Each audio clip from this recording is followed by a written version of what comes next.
The Thunder Island Amusement Park opened up in 1975, which was the same year that I was born. It eventually closed in 1994, which was the same year that I graduated from high school.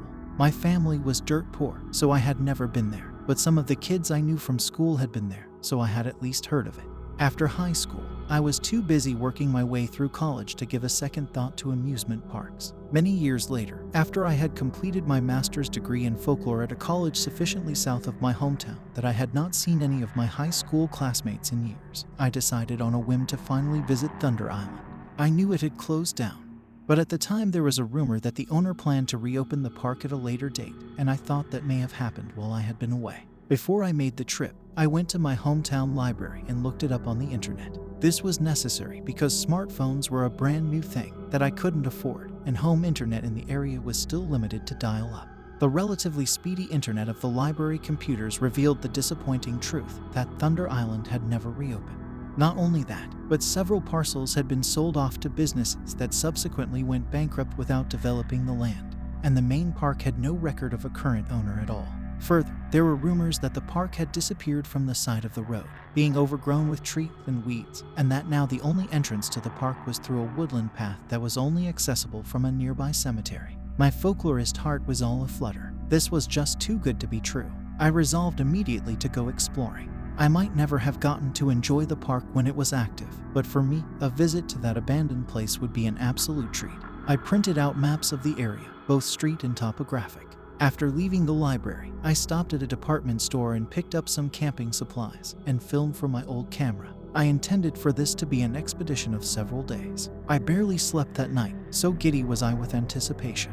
I was awake at first light and practically stuffed myself with a hearty breakfast of scrambled eggs, bacon, oatmeal with butter and sugar, and toast. For the next couple of days, it would mostly be beef jerky and granola, and I wanted to enjoy civilized food while I could. I almost drove right past the exit for the country road that would take me out to Chester Cemetery. Luckily, I was able to turn it in on time. I drove more carefully the rest of the way, which was just a few miles and 2 right turns. I finally arrived at the cemetery and parked my car in the little parking lot across the lane from it, making sure it was tucked in a corner out of the way, just in case a funeral took place while I was adventuring. It turned out that this was the side of the road on which the path to the park could be found, not the other, which was a little disappointing for my desire for spookiness. I loaded up my gear and started searching for the path. It took me close to 20 minutes to find the opening in the brush, but once I did, and the path opened up before me, I wasted no time. It was not well worn, but had very little vegetation to block the center. I noticed that there was old asphalt under the dead leaves and sticks I walked over. The path had probably been some sort of access road that park maintenance shared with the cemetery, I reasoned. It wasn't very long before I passed a dilapidated stone shack with several trees growing through it, and I knew that I was inside the park. I found myself at the top of a little hill, with a path leading down to a wider paved road, crazed with cracks in the asphalt where grass and dandelions grew rampant. Following this, I found one of the old water slides, collapsed onto its side, covered in spray-painted graffiti. I brought out my camera and started taking pictures. Further on, I found several large pools filled with water. I couldn't make out what they had been used for, with no signage to tell me what I was looking at, but I found them interesting and went over to peer into the water. Unexpectedly, dozens of large frogs leaped from the surrounding grass and plopped noisily into the pool. I was momentarily startled, but quickly realized what had happened and chuckled at myself. Bending down to investigate the brackish water, I detected movement out under the still surface. Swimming toward me were dozens of plump little creatures. At first, I took them for pollywogs, but these were bigger than any bullfrog tadpoles I had ever seen before, and as they swam closer, I could make out rings of pinkish brachidae, appendages around their necks. I guessed then that they might have been some species of newt. I had seen mudpuppies pulled out of White River a time or two, but there was something different about these creatures. As they swam about in the sunlight, which barely penetrated the murky shallows of the pool's edge, I could see that their slimy hides were a deep purplish hue, and there was something odd about their faces as well. A single round lump arose from a ridge that bisected each tiny face just above the nasal opening, like a minute third eye or the tip of a nose. I had never seen any living thing like them. I took a few pictures of them, but decided to save the rest of my film in case there were other strange wonders. I could always come back later for more pictures. Leaving behind the pools, I wandered around the acres of derelict amusement park attractions. I found the old go-kart race track, with several rusting carts lined up sadly under the collapsing tin roof of what once was a garage. They were bereft of propane tanks, and the tires had gone to rot. The pictures I got of them were great. The day wore on like that until the sun hung low over the trees that cut the park off from the rest of the world.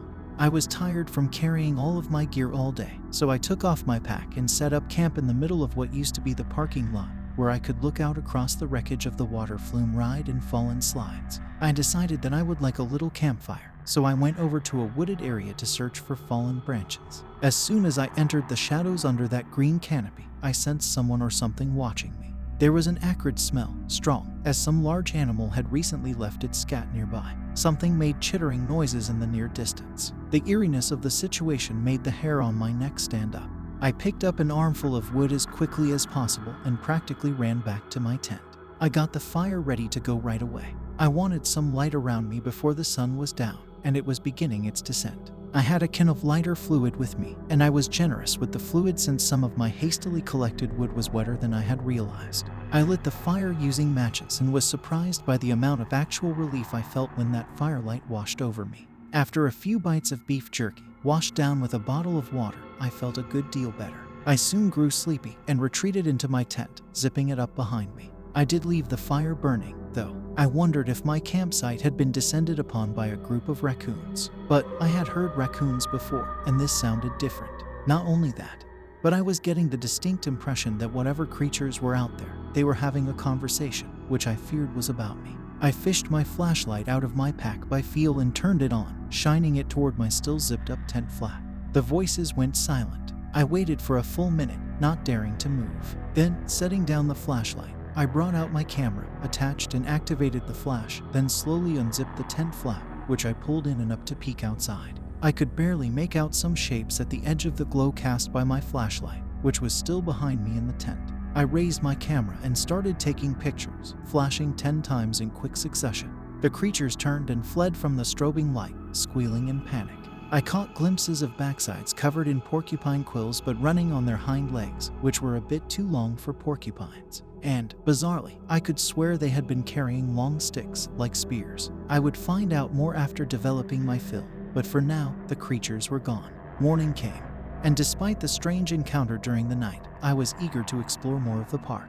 As I exited my tent, however, I was dealt a somewhat gruesome shock. Lying in the coals of my fire was an animal. It was chubby and purplish, with a vertically flat tail and pink fringe around the neck, about the length of my forearm.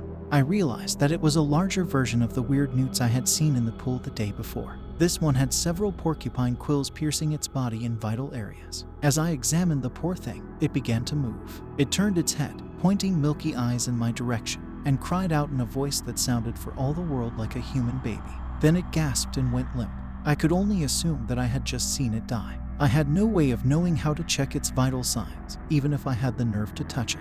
I decided to leave it alone until later when I would build a better fire. For now, I had more exploring to do. As I tromped through wide patches of tall grass, gazing around at the ruins of the old Midway, something about those porcupine quills and the creatures I had seen in the night was stirring through the mountains of memorized folklore stored in my brain. Various bits of stories from around the world swam to the forefront of my memory, only to be quickly tossed back to the heap from whence they came. All at once, I came to a standstill, remembering exactly what those things had reminded me of. Pukwudgies. Of course, Pukwudgies, the little people of the American Midwestern forests. But no, surely they were merely colorful folklore, the children's stories of people who lived in the land before European colonizers had arrived. The Pukwudgies couldn't possibly be real. But then, what about the unfortunate creature whose corpse I had left lying in the coals of my fire? Where had that come from? And, come to think of it, that creature also reminded me of something. A different story, from the southeastern part of the state, about mermaids who lived in the muddy banks of the White River like hellbender salamanders, but humanoid, rushed to my recollection. Something incredibly strange was going on at this abandoned park. Then I had realized. I lit the fire using matches and was surprised by the amount of actual relief I felt when that firelight washed over me. After a few bites of beef jerky, washed down with a bottle of water, I felt a good deal better. I soon grew sleepy and retreated into my tent, zipping it up behind me. I did leave the fire burning, though. Slowly, as half-remembered lore flooded my mind, I became aware of something else odd in my vicinity. This was something that demanded my immediate attention. About 50 yards ahead and to the right was one of the buildings of the midway, and lying prone at the corner closest to me was what looked like a person. I moved in closer, closing the distance rather quickly until I saw that the prone figure was a skeleton, dressed in rags. I froze in terror for several minutes until it dawned on me that the building was the House of Horrors feature. I sighed a breath of relief and walked casually over to what I now assumed was a prop, but then another object caught my sight. The skeleton was holding a can of spray paint, and the ruined shoes on its feet had once been an expensive pair of high-top sneakers. The other clothes, too raggedy to discern the brand or style, were nonetheless unlike the sort of makeshift rags of cheap cloth I had seen on prop skeletons at similar venues. I took a closer look, just to be sure, and confirmed that the bones looked real, not made of plastic. I had just discovered a real human corpse. I took a few pictures, thinking I could anonymously send them to the police once I got home. I figured it was about time I got out of there. Far too much strangeness was going on, and whoever or whatever had killed the unfortunate fellow by the House of Horrors might still be around, for all I knew. Turning to go back to my campsite, I noticed that I was not alone. Dozens of puckwudgies were arrayed behind me in what looked like a hunting party. Their ugly little humanoid faces contorted in snarls and grimaces, each of them brandished lethal-looking weapons. Spears and clubs might be primitive, but I was absolutely certain they could still slay a modern man, specifically me. I felt a surge of panic rise from my guts and began hastily backing away from the murderous-looking miniature men. I tripped over the skull of the corpse on the ground and scrambled away in terror, looking for any shelter I could find in which to hide. I found myself inside the House of Horrors. It was mostly dark, except for a few shafts of sunlight that penetrated chinks in the moldering presswood walls. I peeked through a small hole by the door to see if I was being followed. None of the puckwudgies were moving in my direction. It seemed as though something else, that was beyond my current field of vision, was occupying their attention. I breathed a cautious sigh of relief. Since I had my flashlight with me, I switched it on and had a look around, since it might be a while until I could venture back out into the open. The passage was pretty narrow. If I stood with my shoulder to one wall, I could still touch the opposite wall with my outstretched hand. I walked carefully into the interior, following the beam of my flashlight away from the door and those things outside. After 20 feet, there was a turn, and old monster props hung in disrepair from alcoves along the wall. They would have been operated by someone inside the wall, back when the park was operational, but now they were as lifeless as the man whose head I had trod on. I pressed onward. There was another turn, and now dozens of snakes, spiders, and bats hung on strings from the ceiling, just at the level of a person's head, all of them made of rubber, of course. I expected that the exit door would be up ahead, and hoped I could escape unseen to make it back to my campsite.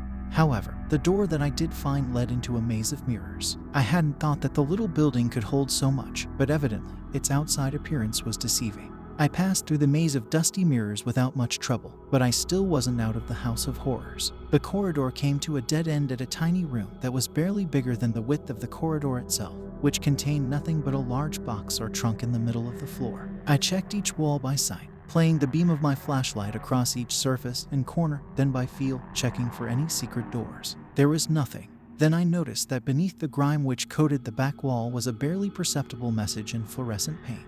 It said "Exit here," with a squiggly line terminating in an arrow pointing down at the trunk.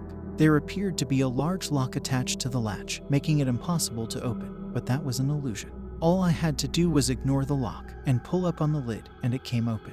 The latch wasn't even attached to the lid, which was spring-loaded, although the springs were rusty. It took a bit of force to open the trunk all the way, but I got it. I stepped both feet inside, and the floor popped out from under my feet, sending me tumbling down a slide for maybe 10 feet or so. Luckily, I didn't lose my flashlight or my camera, but the camera lens was cracked. I had hoped to wind up outside, but as stood back up on my feet, I realized that I was now inside a cave. That was simply impossible. I refused to believe it was real. It had to be fake, made as part of the House of Horror. I kicked a stalagmite and felt the moist, sludgy dirt on the wall. Absolutely, amazingly, crazily real, all of it. I knew there couldn't be a cave 10 feet below Thunder Island Park. They'd never have been able to get permits to build it, to begin with. This was yet another impossible thing to add to the growing list of impossible things that I had seen in the past 2 days. Gradually, I began to realize that my flashlight was not the only light in the darkness of the cave. There was a greenish glow washing over a rock formation about 50 feet from me. I went over to investigate, quietly and stealthily. I maneuvered around the rock formation and found myself at the top edge of a deep depression in the earth, at the center of which was a sort of pillar made of machinery and other things in a bewildering latticework that reached up to the cave ceiling. The light was coming from various strange devices resembling glass bottles and spheres, with coiling wires or hoses strung all around like netting. One very large sphere that I spied, suspended directly across from me, just over the middle of the depression, held a familiar shape within it. As my eyes adjusted to the weird light, I saw that the shape was a boy. He looked about 11 or 12 years old, dressed in jeans and a t-shirt bearing the image of a furry puppet character that had been popular for a brief period in the 1980s. The boy was very still, not breathing, as far as I could tell. His mouth hung partially open, and his eyelids lay slack, partially open as well. He looked dead. Suddenly, movement near the base of the pillar attracted my attention. Crouching low, I peeked just over the edge and peered down. A pair of pukwudgies had emerged from the deep shadows. They had a different appearance than the ones above ground, though it took me a few minutes of spying to discern the difference. These pukwudgies had some sort of skin infection. Scabby black tendrils matted the hair on the right sides of their faces, obliterating their right eyes and covering their foreheads and scalps with warty, black stuff that had the visual texture of tree bark. They moved in a slow, robotic fashion, carrying long poles. Each of them moved to a side of the apparatus, crawling up a few feet into its chaotic tangle of hoses, wires, and struts. From there, they lifted the poles in unison, pressing them to some of the translucent jars that glowed with a strange, greenish light. Whatever substance was within them flowed through the connected tubes, trickling into the glass orbs. The orbs began to glow intensely, like magnesium flares. Wires moved toward the orbs and attached themselves by some arcane magnetism. The large orb which contained the dead boy began to glow brighter as small bursts of lightning began to arc through it, touching the boy and making him twitch violently. The lightning stopped, and then I saw that dead boy open his eyes and his mouth stretch open in a silent wail. More infected pukwudgies emerged from the depths of the apparatus itself, hauling tubes which they lowered into the sphere through small round apertures in the top. Deftly, they maneuvered the tubes to the boy's mouth, and then, by squeezing large bulbs attached at the ends, forced a black sludge into his open mouth, some of which dribbled down his chin. His gray tongue flopped out and lapped at the stray bits of goop until he had gotten it all. A second tube delivered a clear liquid, which I believe was water, and he gulped it down greedily. The tubes were drawn back up, and the pukwudgies watched the boy intently. His limbs moved a little, and his eyes rolled back and forth, but then all movement subsided, and he closed his eyes, becoming just as still and dead as before. The pukwudgies went away, back to whatever holes they had crawled out of. I looked around to be sure none were sneaking up on me. That's when I noticed a rusty iron spiral staircase on the far side of the depression. It led up. I carefully made my way toward the staircase, keeping as far back from the edge as I could. Once at its base, I mounted quietly and climbed up to a round metal hatch with a wheel lock. It was difficult to turn, but after a few false starts I got my leverage and the wheel turned, drawing out the bolts and releasing the hatch. I pushed it open and exited into daylight, fresh air, and freedom. I could see the House of Horrors in the distance and the water flume ride that I knew was closest to the parking lot. A direct path would send me past one of the pools. I took off running. I slowed as I came into close proximity to the pools. Standing at the shallow were several humanoid figures, somewhat taller than the pukwudgies I had seen before. I started to feel panicked until I realized that these figures were something else. I could now tell that these were an advanced form of the new creatures, possibly the adults of the tribe, if that's what it was. Their large eyes stared at me, but they remained still and silent, only a few gill fronds expanding and contracting. They evidently had no interest in attacking or chasing me, nor in calling an alarm. Grateful, I ran onto the parking lot. I decided to abandon the tent in the interest of haste, and only picked up the few items I felt were necessary. And then I continued running to the hidden path, and I didn't stop running until I was back inside my car. I drove away from the cemetery as fast as I dared before I came to a turn and had to consult my road map to remember how to find the right road home. Once I was back on South 31, I finally started to breathe easier.